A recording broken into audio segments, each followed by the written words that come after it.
Okay, student. Today your new chapter start. Chapter 4, work and energy.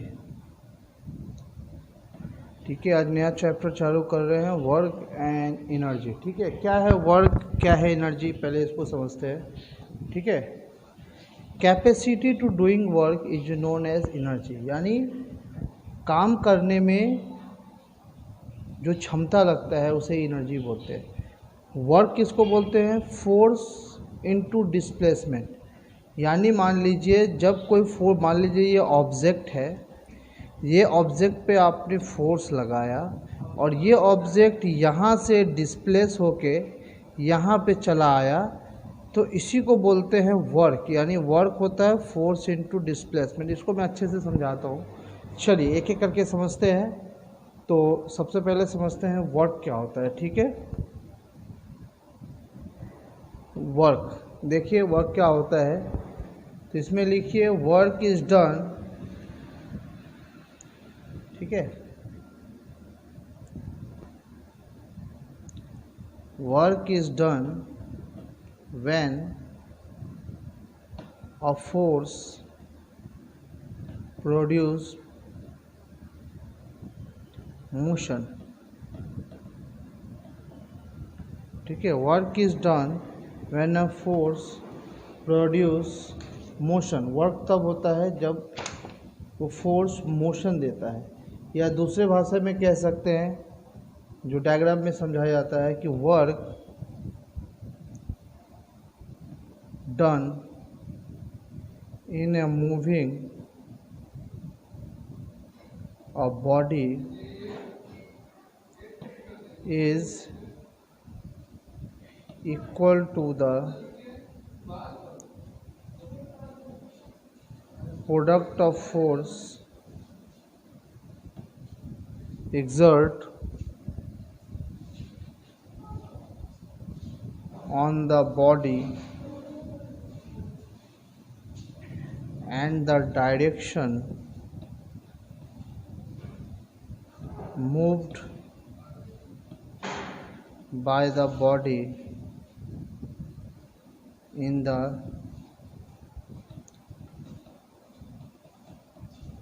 Direction of force. ठीक है, मतलब ये बोल रहा है work done in a moving a body equal to the product of force. जो force लग रहा है उस पर वो into direction move by the body in the direction of force. जिस डायरेक्शन में फोर्स लग रहा है उसी डायरेक्शन में अगर डिस्टेंस वो बॉडी मूव कर रहा है तो इसी को हम लोग वर्क बोलते हैं. चलिए अब इसको डायग्राम एंड फार्मूला से समझते हैं. ठीक है, तो देखिए ये एक ऑब्जेक्ट है. ठीक है, एक बॉडी है, इस पे यहाँ से मैं फोर्स लगा रहा हूँ मान लीजिए, और ये बॉडी क्या हो रहा है, यहाँ से ये डिस्प्लेस करके बॉडी यहाँ पे चला आया. जब मैंने इसको फोर्स लगाया इस डायरेक्शन में तो बॉडी भी फोर्स का डायरेक्शन में ही मूव किया और ये बॉडी क्या हो गया, एज डिस्टेंस डिस्प्लेस होके यहाँ चला आया. यानी ये जो डिस्प्लेसमेंट हुआ बॉडी का, इसी को बोलते हैं वर्क. वर्क हो गया force into distance moved in the direction of force. ठीक है, वर्क क्या हो गया, फोर्स इनटू डिस्टेंस जो मूव कर रहा है फोर्स के डायरेक्शन में, यानी वर्क इस क्वालिटी हो गया F इंटू एस. यानी वर्क का क्या हो गया formula, F into S. Force into जिस डायरेक्शन में मूव कर रहा है वो डिस्टेंस S हो गया. ठीक है, तो आप समझ गए होंगे कि वर्क का क्या होता है फॉर्मूला, F इंटू एस. चलिए अब हम लोग देखते हैं कि वर्क, यानी वर्क किस पे डिपेंड करेगा, फोर्स पे डिपेंड करेगा, मैग्नीट्यूड ऑफ फोर्स पे और डिस्टेंस पे डिपेंड करेगा. तो ये लिखाने की ज़रूरत नहीं है, पता ही है. Work is equal to force into displacement या डिस्टेंस, मतलब हो गया फोर्स इनटू जितना डिस्टेंस वो ट्रैवल किया वो डिस्टेंस. यानी इन दोनों पे डिफरेंट डिस्टेंस, अगर डिस्टेंस चेंज होगा वर्क चेंज हो जाएगा, फोर्स चेंज होगा तो वर्क चेंज हो जाएगा. चलिए अब इसका हम लोग यूनिट देखते हैं कि किस तरह से यूनिट होता है. यूनिट ऑफ वर्क, ठीक है। यूनिट ऑफ वर्क, वर्क का यूनिट देखिए, ठीक है। तो SI यूनिट ऑफ वर्क क्या हो जाएगा, वर्क के अनुसार वर्क क्या होता है, वर्क होता है फोर्स इंटू एस, यानी फोर्स का हो गया न्यूटन और एस का हो गया मीटर या न्यूटन मीटर, इसी को बोलते हैं जूल। यानी आप बोल सकते हैं the SI unit of work is newton metre, या उसको एक लैंग्वेज में बोल सकते हैं जूल, ठीक है, न्यूटन मीटर या जूल, ठीक है। ये ऐसा यूनिट हो गया, ठीक है। और CGS unit of work, Newton का हो गया डाइन, मीटर का हो गया सेंटीमीटर, डाइन सेंटीमीटर, या इसको बोल सकते हैं अर्ग, ठीक है। तो वर्क का ऐसा यूनिट हो गया जूल और CGS यूनिट हो गया अर्ग, ठीक है। एक और चीज़ लिख लीजिए, वर्क जो है इज स्केलर क्वांटिटी,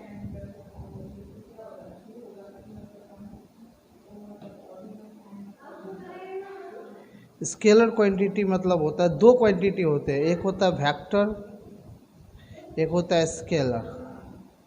वेक्टर मतलब होता है जिसमें बोथ मैग्नीट्यूड एंड डायरेक्शन दोनों होता है, वेक्टर क्वांटिटी इसको बोलते हैं जिसमें बोथ मैग्नीट्यूड एंड डायरेक्शन दोनों होता है।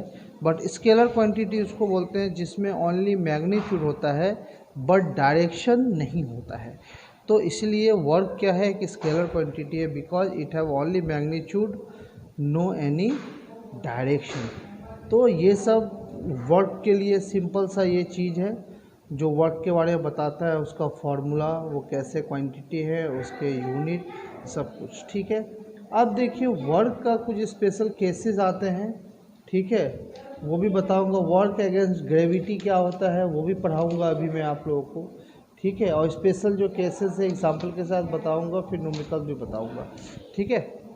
अब देखिए हम लोगों ने पढ़ा है कि वर्क इक्वल टू क्या होता है, वर्क इक्वल टू होता है फोर्स इनटू डिस्प्लेसमेंट। अगर इसमें से एक भी चीज़ नहीं हुआ, मान लीजिए आपने फोर्स तो लगाया बट डिस्प्लेसमेंट नहीं हुआ, डिस्टेंस कवर नहीं किया, वो ऑब्जेक्ट नहीं घसका, तो वर्क नहीं होता है। मान लीजिए एक वॉल है, ये वॉल है और एक इंसान जो है, ठीक है, इसको धक्का लगा रहा है, एक इंसान इसको धक्का लगा रहा है, इस वॉल को फोर्स तो लगा रहा है वो F, इस डायरेक्शन में वो फोर्स लगा रहा है, बट क्या उसके धक्का लगाने से वॉल 1 इंच भी डिस्प्लेस हो रहा है या मूव कर रहा है, नहीं मूव कर रहा है।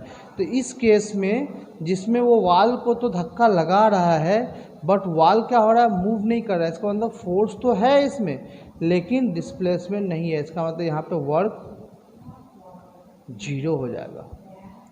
वैसे केस जिसमें बॉडी में फोर्स तो लगा रहे हैं बट वो बॉडी मूव नहीं कर पा रहा है, वैसे केस में वर्क 0 होगा, क्योंकि उसमें डिस्टेंस कुछ होगा ही नहीं, 0। तो फोर्स को किसी भी चीज़ को 0 से मल्टीप्लाई करेंगे तो 0, यानी किसी वाल को, रुके हुए वाल को, स्टेशनरी वाल को कोई धक्का लगाता है और वो ऑब्जेक्ट या वाल, वो वाल हो सकता है या बहुत बड़ा ऑब्जेक्ट हो सकता है या कुछ भी हो सकता है, कुछ भी ऑब्जेक्ट जिसमें आप फोर्स लगा रहे हैं बट वो जरा से भी डिस्प्लेस नहीं कर रहा है, अपने जगह को नहीं छोड़ रहा है, वो अपनी जगह से 1 इंच भी आगे पीछे नहीं घसक रहा है, तो ऐसे कंडीशन में वर्क हो जाएगा 0। तो कभी कभी एग्जाम्पल पूछ देता है कि give an example where the work is 0, एक एग्जाम्पल बताइए जिसमें वर्क 0 होता है। तो आपको ये बताना पड़ेगा कि when a man push a wall with a force F and wall not displace, then in this case the work will be 0 because no displacement, work is 0, ठीक है। तो ऐसे करके आप लिख सकते हैं एग्जाम में। चलिए अब हम लोग करते हैं वर्क डन अगेंस्ट ग्रेविटी। अब हम लोग करते हैं work done against gravity. Work done against gravity. अब हम लोग पढ़ते हैं work done against gravity. Gravity के अगेंस्ट वर्क डन क्या होता है। मान लीजिए एक ऑब्जेक्ट है, तो वो क्या होगा, ऊपर की ओर जब हम उसको मान लीजिए ये ऑब्जेक्ट है, इस पर क्या लग रहा है, नीचे की ओर mg लग रहा है यानी ग्रेविटी, यानी इसको जब हम ऊपर भी फेंकेंगे तभी ये क्या होगा, नीचे की ओर ही गिरेगा। क्यों गिरेगा ये नीचे की ओर, क्योंकि ये क्या कर रहा है, ऊपर की ओर जाने की कोशिश कर रहा है, ग्रेविटी इसको नीचे की ओर धक्का मार रहा है। अब सिंपल सा मान लीजिए ये एक स्टेयर केस है, ये एक स्टेयर केस है, मान लीजिए एक सीढ़ी है, ठीक है।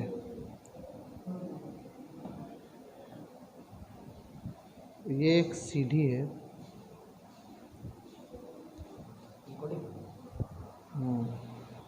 ओके। तो देखिए यहाँ पे मान लीजिए ये स्टेयर केस है और इस पे एक बंदा जो है वो इसके ऊपर चढ़ने की कोशिश कर रहा है, राइट। एक बंदा जो है ये इसके ऊपर चढ़ने की कोशिश कर रहा है। तो क्या होगा, मान लीजिए इस स्टेयर केस यानी ये सीढ़ी का जो हाइट है ये h है, धरती से इसका हाइट h डिस्टेंस पे है, और ये जो ऑब्जेक्ट है इसका मास m है। तो ये जब इसके ऊपर चढ़ेगा तो ग्रेविटी क्या करेगा, इसको नीचे की ओर खींचने की कोशिश करेगा, यानी mg यानी वेट, मास, और स्मॉल g ग्रेविटेशनल से नीचे की ओर खींचेगा इसका वेट। तो यहाँ पे वर्क डन क्या हो जाएगा, यहाँ पे लिखिए, एक चीज़ आप लिख लीजिए,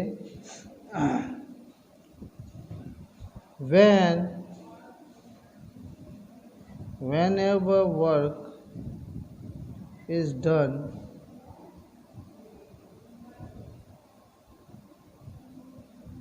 against gravity,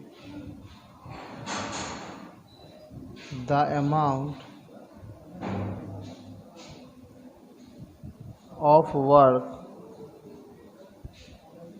done is equal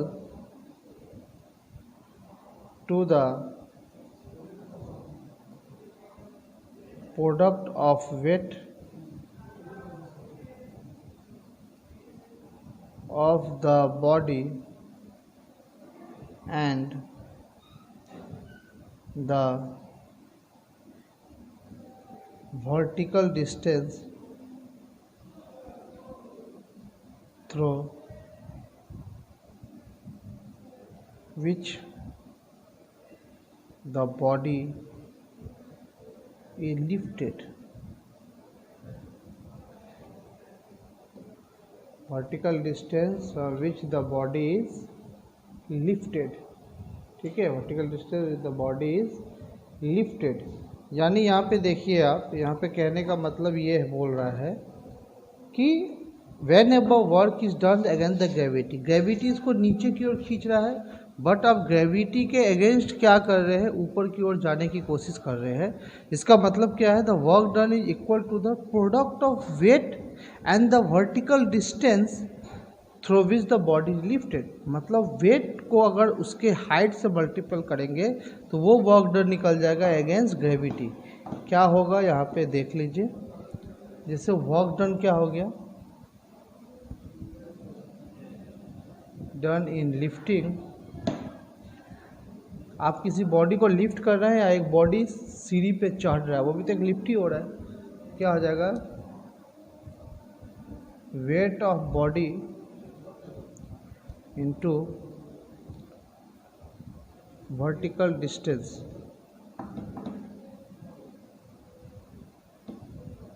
vertical distance। तो वेट ऑफ द बॉडी क्या हो जाएगा, mg, और वर्टिकल डिस्टेंस हो गया h, यानी ये हो गया mgh, यानी mg हो गया वेट इंटू h हो गया डिस्टेंस, ठीक है, यानी ये हो गया mgh, ठीक है। वेयर ये work done against gravity, where m equal w तो पता work, m equal to mass of the body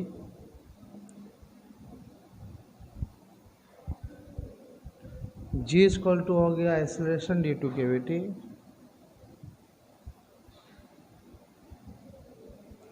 due to gravity या ग्रेविटेशनल एक्सेलरेशन भी बोल सकते हैं, और h हो गया height through which the body is lifted, which the body is lifted, ठीक है, through which the body is lifted, ठीक है, through which the body is lifted. तो ये हो गया वर्क डन। चलिए अब हम लोग कुछ न्यूमेरिकल्स करते हैं, इससे पता चलेगा कि इसको बनाना कैसे है, ठीक है। जो भी समझ में नहीं आएगा व्हाट्सएप पे पूछिएगा मुझसे, ठीक है। आप लोग डाउट पूछते नहीं है लेकिन पूछना पड़ेगा आप लोग को। चलिए क्वेश्चन देखिए, how much work is done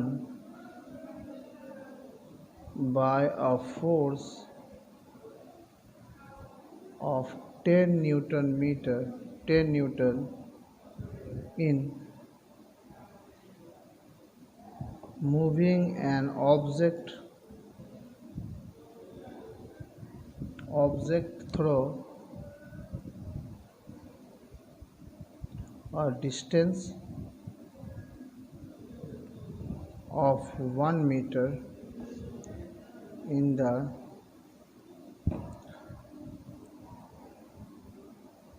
directions of the force, ठीक है। How much work is done by a force of 10 newton in moving a object through a distance of 1 metre in the direction of force. तो मैंने आप लोगों को बताया था कि न्यूमेरिकल्स बनाने का 4 रूल है, 4 rule to make a numerical. सबसे पहला जो गिवन है उसको लिखिए। तो देखिए क्या गिवन है, न्यूटन, फोर्स ऑफ इतना न्यूटन, यानी एफ गिवन है 10 न्यूटन। और कुछ गिवन है, हाउ मच वर्क पूछ ही रहा है, वर्क तो पूछ रहा है question mark. Moving a object through distance 1 metre, यानी एस दिया हुआ है 1 मीटर। रूल नंबर 1 जो गिवन है उसको लिख दीजिए। रूल नंबर 2 सबके यूनिट को सेम कीजिए, ये भी ऐसा यूनिट में है न्यूटन, ये भी ऐसा यूनिट है मीटर, ठीक है। नंबर 3 जो पूछ रहा है उसका फॉर्मूला लिखिए। वर्क पूछ रहा है तो वर्क का फॉर्मूला क्या होता है, मेरे पास डिस्टेंस है और फोर्स है तो उससे क्या फॉर्मूला बनेगा वर्क का। आप बोलेंगे सर वर्क का फॉर्मूला तो mgh भी होता है, लेकिन क्वेश्चन में अगर m दिया रहेगा और h दिया रहेगा तब तो ये फॉर्मूला लगाएंगे, लेकिन क्वेश्चन में तो सिर्फ f और s दिया हुआ है तो क्या लिख सकते हैं f s। तो हो गया 10 × 1 यानी 10 जूल आंसर। और रूल नंबर 4 क्या है, सबका वैल्यू पुट कर दीजिए, आंसर निकल गया। तो न्यूमेरिकल्स बनाना जो है बहुत ही इजी है, बहुत ही इजी है। यहाँ पे लिख देंगे वर्क डन इज 10 जूल। तो न्यूमेरिकल्स बनाना बहुत ही इजी है। जो रूल मैं बताता हूँ वो रूल को फॉलो कीजिए, आपका एक भी न्यूमेरिकल जो है नहीं छूटेगा, ठीक है। चलिए अब हम लोग कुछ और न्यूमेरिकल्स बनाते हैं, ठीक है। समझ में नहीं आएगा न्यूमेरिकल्स तो मुझे पूछिएगा व्हाट्सएप पे। चलिए एक और न्यूमेरिकल्स बनाते हैं। क्वेश्चन देख लीजिए कि calculate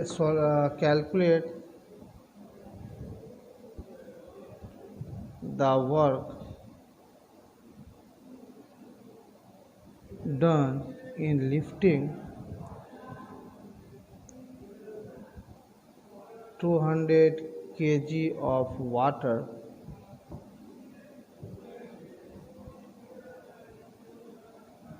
through a vertical height of 6 meter small g equal to 10 metre per second square, ठीक है। अब देखिए न्यूमेरिकल्स बनाने का रूल मैंने बताया ही था। रूल नंबर 1 जो गिवन है उसको लिख दीजिए। तो देखिए क्या गिवन है, कैलकुलेट द वर्क डन, ये तो पूछ ही रहा है। लिफ्ट इतना केजी दिया हुआ है, तो ये क्या दिया हुआ है, मास दिया हुआ है उसका 200 kg m। वाटर थोड़ा वर्टिकल हाइट दिया हुआ है 6 मीटर और स्मॉल g दिया हुआ है 10 मीटर। यूनिट से आप पहचान सकते हैं कि कौन क्या दिया हुआ है, ठीक है। तो रूल नंबर 1 जो गिवन है उसको लिख दिए। रूल नंबर 2 यूनिट सबका सेम कीजिए। तो मास का ऐसा यूनिट केजी ही होता है, बिल्कुल सही है। हाइट का ऐसा यूनिट मीटर ही होता है, बिल्कुल सही है। और जी का ऐसा यूनिट जो होता है वो मीटर पर सेकेंड स्क्वायर होता है, तो ये भी सही है। चलिए अब हम लोग करते हैं वर्क का क्या, हमारे पास मास है, हाइट है और स्मॉल जी है, तो इससे क्या फॉर्मूला बनता है, mgh। अब रूल नंबर 4, सबका वैल्यू पुट कर दीजिए, 200, जी का वैल्यू 10 और हाइट का वैल्यू 6, तो 6 2 12, 0 0 0, कितना हो गया ये आपका 12,000 जूल, 12,000 जूल। लिखिएगा work done is 12,000 joule। Answer, work done is 12,000 joule। Answer, work done is 12,000 joule। Answer, work done is 12,000 joule। Answer, ठीक है। तो इस तरह से आप जो है न्यूमेरिकल्स बना सकते हैं। इस तरह से बहुत सारे न्यूमेरिकल्स आपको पूछे जाएंगे एग्ज़ाम में और आपको जो है उसका जवाब भी देना है, ठीक है। तो एक और न्यूमेरिकल्स है जो थोड़ा सा बड़ा है, ठीक है, बट सिंपल है, थोड़ा सा बड़ा है बट सिंपल है। ये न्यूमेरिकल्स भी बना लीजिए क्योंकि आप लोग को एग्ज़ाम में पूछ सकता है न्यूमेरिकल्स, ठीक है। बड़ा मतलब क्या है, सिंपल ही है, बट एक बार देख लीजिए, घर पे प्रैक्टिस कीजिएगा तो बन जाएगा, ठीक है। ओके, चलिए एक और क्वेश्चन लिखते हैं। क्वेश्चन देखिए, a car weight 1000 kg and travelling at 30 metre per second stop at a distance of 50 meter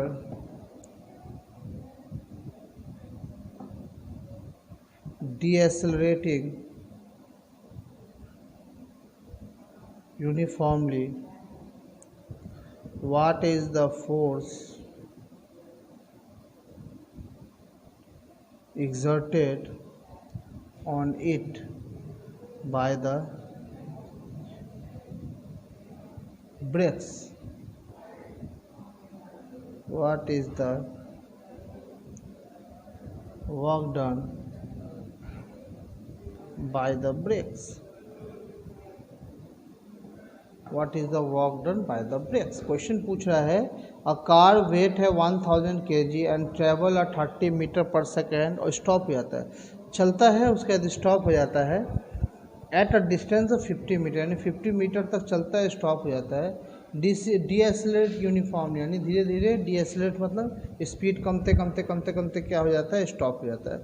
what is the force exerted on the body if by the applying brake, यानी जब उस पर break लगाते हैं तो वो force, जब उसमें ब्रेक लगाते हैं तो कितना फोर्स लगता है जो वो धीरे धीरे डीएसलेट होके रुक जाता है। और फिर पूछता है what is the work done by the brake, brake के द्वारा कितना ब्रेक जब लगाया तो उसके बाद वर्क डन कितना, यानी वे दो क्वेश्चन पूछ रहा है, एक आपको फोर्स पूछ रहा है और एक वर्क डन पूछ रहा है। कोई बात नहीं है, मैंने जो रूल बताया है सेम वही फॉलो करना है। रूल नंबर 1 क्या है, जो गिवन है उसको लिखिए। गिवन क्या क्या है, मास दिया हुआ है 1000 kg, ट्रैवल इतना distance 30 metre per second distance travel किया, फिर स्टॉप हो गया, इसका मतलब यू क्या हो गया, इनिशियल वेलोसिटी, यू क्या है इसका 30 मीटर पर सेकेंड।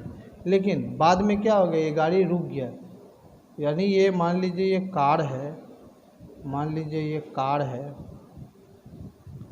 ठीक है, ये कार है। अब ये कार जो है पहले चल रहा था 30 मीटर पर सेकेंड से, अब इसमें जो है ब्रेक लगाया मतलब एक्सेलरेशन डी एक्सेलरेशन हुआ, ब्रेक क्या लगा रहे हैं हम लोग, ब्रेक।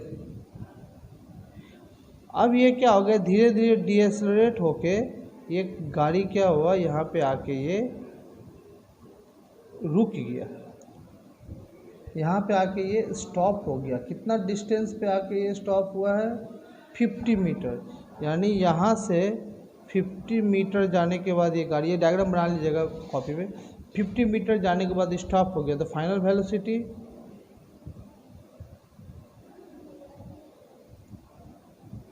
वेलोसिटी भी क्या होगा? 0, क्योंकि फाइनली तो ये स्टॉप हो गया।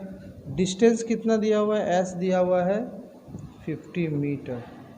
ठीक है, एक्सेलरेशन तो आपको पता नहीं है, फोर्स भी पूछ रहा है और वर्क भी पूछ रहा है।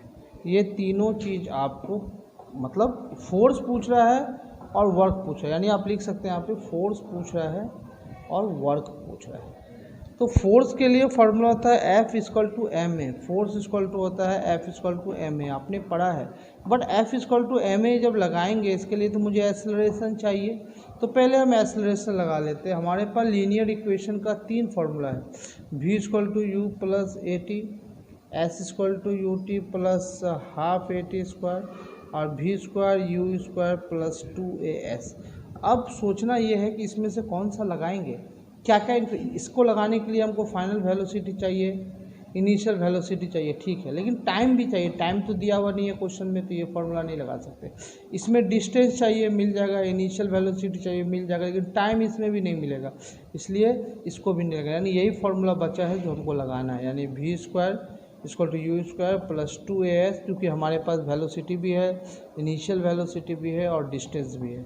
ठीक है, चलिए इसको बैठाइए। V हो गया 0 का स्क्वायर, ये 30 का स्क्वायर प्लस 2 इंटू ए इंटू एस हो गया 50। इसको कैलकुलेट कीजिए, 3 3 900 प्लस 5 10 100 एक्सेलरेशन। तो एक्सेलरेशन उधर जाएगा तो माइनस 100 एक्सेलरेशन इक्वल टू 900, क्योंकि ये इधर जाएगा तो प्लस का माइनस हो जाएगा, तो माइनस ए इक्वल टू हो जाएगा 900, या इधर ही माइनस कर दीजिए ना, 900/100 कट के क्या हो जाएगा, ए equal to -9 metre per second square. अब -9 क्यों हुआ?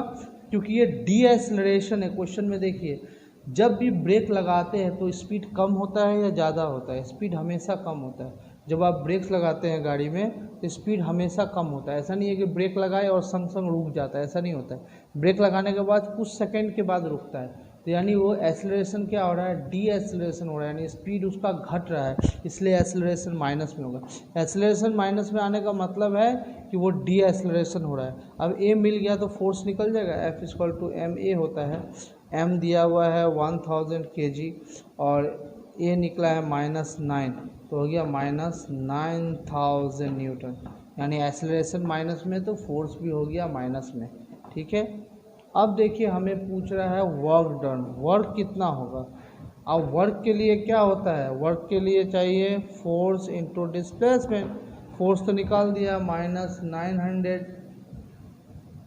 ठीक है, ठीक है। अच्छा, अब ये माइनस क्या शो कर रहा है? साइन शो कर रहा है, लेकिन वर्क क्या है? एक स्केलर क्वांटिटी है, यानी माइनस का इसमें कोई मतलब नहीं है, क्योंकि वर्क एक स्केलर क्वांटिटी है, इसमें ओनली मैग्नीट्यूड होता है, डायरेक्शन नहीं होता है। इसलिए 9000 लिखेंगे और 50 दिया हुआ है, इसको करेगा 9 5 जब 45 1 2 3 4। यहाँ पे इतना जूल भी लिख सकते हैं या इसको एक स्टैंडर्ड फॉर्म में लिख सकते हैं। अब इतना जूल ही छोड़ दीजिए, कोई ज़रूरत नहीं।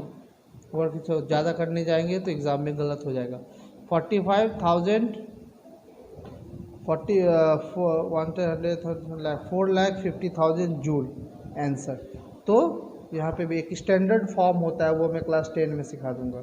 वो अभी करने जाएंगे वैसा तो आपको गलत होने का चांसेस ज़्यादा है। तो सिंपल ऐसे वर्क निकाल दीजिए। तो यहाँ तक में हम लोगों ने सीखा कि वर्क अगेंस्ट द ग्रेविटी कैसे निकालते हैं। लीनियर इक्वेशन में जब डीएक्सेलरेशन होगा, ब्रेक्स लगाए जाएंगे, तब जाके वर्क कैसे निकालते हैं। ठीक है, फोर्स कैसे निकालते हैं, ये सारा कुछ सीखे हम लोगों ने। नेक्स्ट क्लास में हम लोग सीखेंगे the work done by the force acting obliquely. Obliquely जब खींच रहे हैं किसी गाड़ी को, जब रस्सी से बांध के खींच रहे हैं, तब कितना होता है, यानी उसमें एंगल भी लग जाएगा। तो ये चीज़ हम आगे पढ़ेंगे। तो आज के लिए इतना ही रखते हैं, इतना तक प्रैक्टिस कीजिएगा घर पे, और उसके बाद आगे का जो है वो मैं उसके बाद आप लोग को लिखवाऊँगा। ठीक है, ओके। कोई डाउट होगा तो मुझसे पूछिएगा। Okay, thank you.